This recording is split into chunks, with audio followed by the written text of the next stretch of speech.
نحمده ونصلي على رسوله الكريم اما بعد فاعوذ بالله من الشيطان الرجيم بسم الله الرحمن الرحيم رب اشرح لي صدري ويسر لي امري واحلل عقدة من لساني يفقهوا قولي رب زدني علما اللهم فقهنا في الدين ربي يسر ولا تؤثر وتمم بالخير آمین یا رب العالمین۔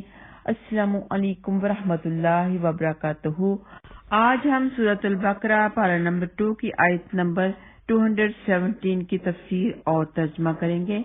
یسألونک عن الشہر الحرام قتال فیہ قل قتال فیہ کبیر وصد عن سبیل اللہ وکفر بہ والمسجد الحرام واخراج اہلہ منہ اکبر عند اللہ والفتنۃ اکبر من القتل ولا یزالون یقاتلونکم حتی یردوکم عن دینکم ان استطاعوا وَمَن يَرْتَدِدْ مِنكُمْ عَن دِينِهِ فَيَمُتْ وَهُوَ كَافِرٌ فَأُولَئِكَ حَبِطَتْ أَعْمَالُهُمْ فِي الدُّنْيَا وَالْآخِرَةِ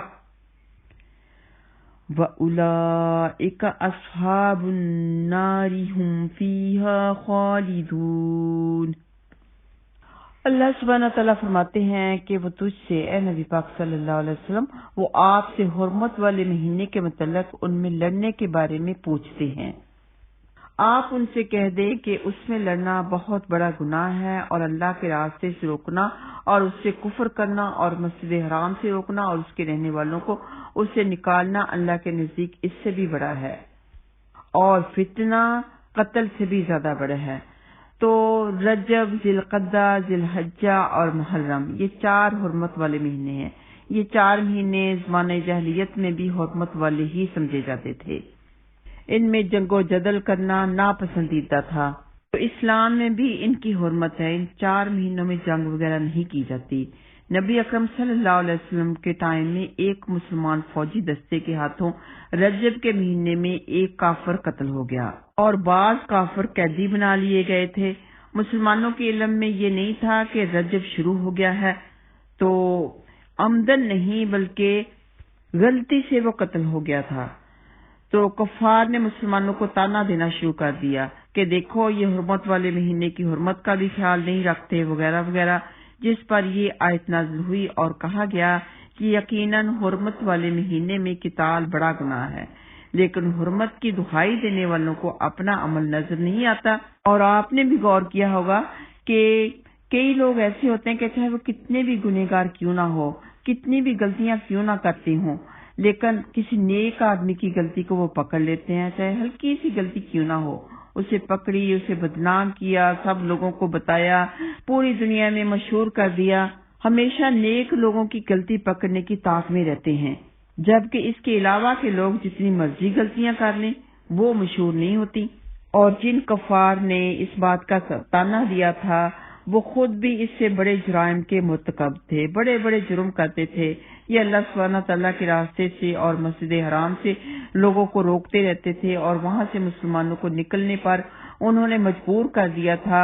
علاوہ ازیں کفر شرک بجائے خود قتل سے بھی بڑا گناہ ہے، اور وہ لوگ سب سے زیادہ کفر اور شرک کرتے تھے۔ اور مسلمان فوجی سے جو غلطی سے ایک آدمی قتل تو کیا ہو گیا تو انہوں نے مشہور کر دیا، وہ بھی جان بوجھ کے قتل نہ کیا بلکہ انہیں یاد نہ رہا کہ یہ حرمت کا مہینہ ہے، اس پر واویلا کرنے کی بجائے ان کو اپنا نامہ سیاہ بھی تو دیکھ لینا چاہیے۔ فرمایا والفتنۃ اکبر من القتل، کہ جو فتنہ تم لوگ پھیلا رہے ہو وہ قتل سے بھی زیادہ بڑا ہے، زیادہ سخت ہے۔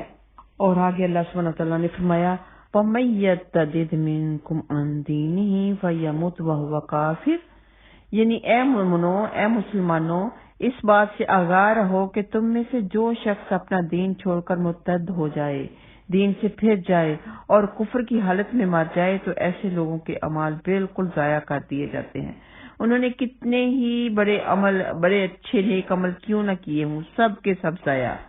اور ایسے انسان کی شریعت میں سزا کیا ہے؟ قتل ہے، اس کا قتل کر دینا ہے، اور یہ عوام قتل نہیں کرے گی بلکہ حکومت اس کے لیے قتل کا حکم دے گی۔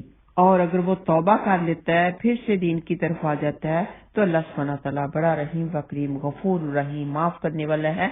سیدنا عبداللہ بن عباس رضی اللہ تعالیٰ عنہ سے روایت ہے کہ رسول اللہ صلی اللہ علیہ وسلم نے فرمایا، جو شخص اپنا دین بدل دے اسے قتل کر دو۔ یہ بخاری میں موجود ہے۔ اسلام کی وجہ سے زندگی میں حاصل جان و مال اور عزت کی حرمت، مرنے کے بعد جنازہ، مسلمانوں کے قبرستان میں دفن، مسلمان میاں بیوی کی زوجیت، وراثت غرض مسلمانوں والے تمام حقوق اس کے مرتد ہو جانے کی وجہ سے ختم ہو جائیں گے، اور اس کے سب نیک اعمال ضائع۔ سیدنا انس رضی اللہ تعالیٰ عنہ بیان کرتے ہیں کہ نبی پاک صلی اللہ علیہ وسلم نے فرمایا، بے شک اللہ سبحانہ تعالیٰ مومن پر کسی ایک نیکی کے معاملے میں بھی ظلم نہیں کرے گا، اس کو اس کا بدلہ دنیا میں بھی دیا جائے گا اور آخرت میں بھی، لیکن کافر کو اس کی تمام نیکیوں کا بدلہ جو اس نے اللہ سبحانہ تعالیٰ کے لیے کی ہوں گی دنیا ہی میں دے دیا جائے گا، یہاں تک کہ جب وہ میدان محشر میں پہنچے گا تو اس کے پاس کوئی نیکی نہیں ہوگی کہ اس کا بدلہ اسے دے دیا جائے۔ اسے مسلم نے روایت کیا ہے۔ آخر میں فرمایا، ہم فیہا خالدون، کہ جہنم میں وہ ہمیشہ ہمیشہ کے لیے رہیں گے، کبھی ان پر سے عذاب کم نہیں ہوگا۔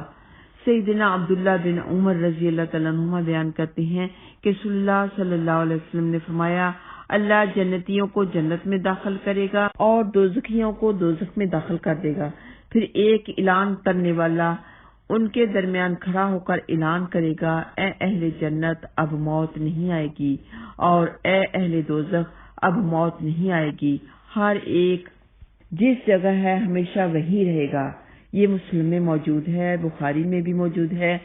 تو جو حرمت کے 4 مہینے بتائے گئے کہ ان میں جنگ جائز نہیں، لیکن اگر ان مہینوں میں کفار اسلام کے دشمن حملہ آور ہو جاتے ہیں تو پھر ان سے قتال کرنے کی مسلمانوں کو اجازت ہے، جیسے کہ حضرت امام جساس رحمۃ اللہ علیہ نے بروایت حضرت جابر رضی اللہ تعالیٰ عنہ بن عبداللہ رضی اللہ تعالیٰ عنہ سے نقل کیا ہے کہ رسول اللہ صلی اللہ علیہ وسلم کسی شہر حرام میں اس وقت تک قتال نہیں کرتے تھے جب تک قتال کی ابتدا کفار کی طرف سے نہ ہو جائے، یعنی کہ حرمت والے مہینوں میں ابتدا نہیں کرتے تھے جب تک کہ ان کی طرف سے ابتدا نہ ہو جاتی۔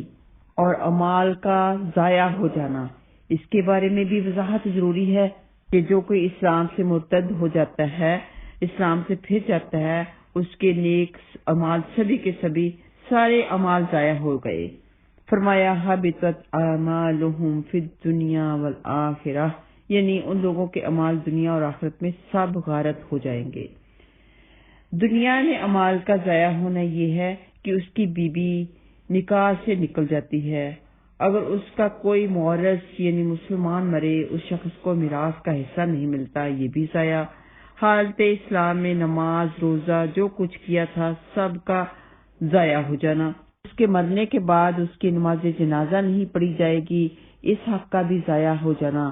مسلمانوں کی قبروں میں وہ دفن نہیں کیا جائے گا، اس حق کا بھی ضائع ہو جانا۔ سارے حقوق اس کے ضائع، سارے نیک اعمال ضائع، یعنی جو نمازیں پڑھی، جو بھی نیک عمل کیے وہ بھی ضائع۔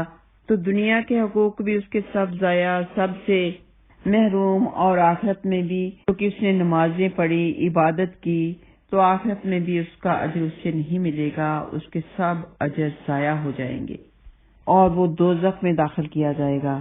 اور اگر یہ شخص پھر دوبارہ سے مسلمان ہو جاتا ہے تو آخرت میں دوزخ سے بچنے اور دنیا میں آئندہ کے لیے احکام اسلام کا جاری ہونا تو یقینی ہے، لیکن دنیا میں اگر حج کر چکا تو بشرط وسعت دوبارہ اس کا حج فرض ہو جائے گا، یعنی پہلا عمل تو اس کا ضائع ہو گیا، اب دوبارہ مسلمان ہوا ہے تو دوبارہ اس کے اوپر حج کرنا فرض ہوگا، اور آخرت میں پچھلے نماز روزہ کے ثواب کا اجر پانا یا نہ پانا اس میں اختلاف ہے۔ تو امام ابو حنیفہ رحمۃ اللہ علیہ دوبارہ حج کو فرض کہتے ہیں اور گزشتہ نماز و روزہ پر ثواب ملنے پر قائل نہیں، اور امام شافعی رحمۃ اللہ علیہ دونوں امر میں اختلاف کرتے ہیں۔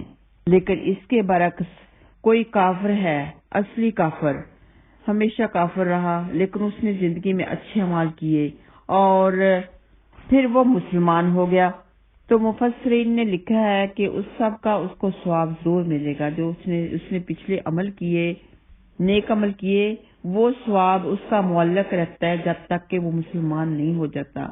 اگر تو وہ اسلام لے کے نہیں آتا تو اس کے وہ اعمال ضائع، اور اسے دنیا ہی میں اجر مل جائے گا، اس کے لیے کچھ اور اچھا ہو جائے گا۔ تو اگر اسلام لے آتا ہے تو اسے دنیا میں بھی اور آخرت میں بھی اجر ملے گا۔ تو معلوم یہ ہوا کہ مرتد کی حالت کافر اصلی سے بدتر ہے، یعنی جو اصلی کافر ہے اس سے بھی زیادہ بدتر حالت مرتد کی ہے، کیونکہ وہ اسلام سے پھر گیا، کیونکہ کافر کو تو قتل نہیں کیا جائے گا نا، جبکہ مرتد کے لیے حکم ہے کہ اسے قتل کر دیا جائے۔ اور کافر اپنی زندگی میں اسلام بھی لے کے آ سکتا ہے، لیکن مرتد کو قتل سے پہلے اگر وہ اسلام دوبارہ لے کے آتا ہے تو پھر تو اسے قتل نہیں کیا جائے گا، ادروائز اسے قتل کر دیا جائے گا۔ آئیے آتے ہیں لفظی ترجمہ کی طرف۔ یسألونک، وہ سوال کرتے ہیں آپ سے، صلی اللہ علیہ وسلم سے۔ یسألون، وہ سوال کرتے ہیں کا آپ سے، عن الشہر الحرام، مہینہ حرمت کے بارے میں۔ ان سے الشہر، مہینہ، الحرام، حرمت، یعنی جس میں جنگ و جدل حرام ہے۔ اس کا روٹ ورڈ ہا را میم، کہ رک جانا، کسی چیز سے رک جانے کو حرام کہتے ہیں کہ یہ حرام ہے، اس سے روک دیا گیا ہے۔ قتال، قتال کرنا، جنگ کرنا، فیہ، اس میں، کل کہہ دیجئے، قتال کرنا، فیہ، اس میں، کبیر، بہت بڑا گناہ ہے۔ تو گناہ یہاں ہم اپنی طرف سے لگائیں گے بریکٹ میں۔ وصدن، اور روک دینا، عن سبیل اللہ، اللہ کے راستے سے، عن سے، سبیل، راستے سے، اللہ کے، وکفر، اور نہ ماننا، کفر کرنا، اللہ کا کفر کرنا، بھی، اس کا، یعنی اللہ کا، والمسجد الحرام، اور مسجد حرام سے روکنا، واخراج، اور نکال دینا، اہل ہی، اس کے رہنے والوں کو، منہ، اس سے، اکبر، بہت بڑا ہے، عند اللہ، اللہ کے نزدیک، یعنی بہت بڑا گناہ ہے اللہ کے نزدیک۔ والفتنہ، تو، اور فتنہ پھیلا دینا اپنی طرف سے آپ لگائیں گے، اکبر، زیادہ بڑا ہے، من القتل، قتل سے۔ ولا یزالون، اور وہ ہمیشہ رہیں گے۔ تو یہ لفظ آپ کو خاص طور پہ یاد رکھنے کی ضرورت ہے۔ زائل کر دینا کہتے ہیں نا، کہ ضائع کر دینا، زائل کر دینا، نکال دینا۔ تو اگر اس سے پہلے لام زبر الف لا لگ جاتا ہے تو اس کا مطلب ولا یزالون، اور وہ ہمیشہ رہیں گے۔ یقاتلونکم، قتال کرتے تم سے جنگ کرتے رہیں گے، حتی کہ یردوکم، وہ تمہیں پھیر دے، عن دینکم، تمہارے دین سے، ان استطاعوا، اگر وہ طاقت رکھیں، ومن یرتدد، ومن، اور جو کوئی، یرتدد، پھر جائے، منکم، تم میں سے، عن سے، دین ہی، اپنے دین سے، فیمت، پھر وہ مر جائے، وہو، اور وہ، کافرون، کافر ہو، فاولئک، سو یہی لوگ، حبطت، ضائع ہو گئے، اعمالہم، ان کے عمل، فی الدنیا، دنیا میں، والآخرہ، اور آخرت میں بھی، اور اولئک، یہی لوگ، اصحاب، ساتھی ہیں، النار، آگ کے، یعنی دوزخ والے ہیں، اصحاب النار، دوزخ والے ہیں، ہم، وہ سب، فیہا، اس میں، خالدون، ہمیشہ رہیں گے۔ وآخر دعوانا ان الحمد للہ رب العالمین۔ السلام علیکم ورحمۃ اللہ وبرکاتہ۔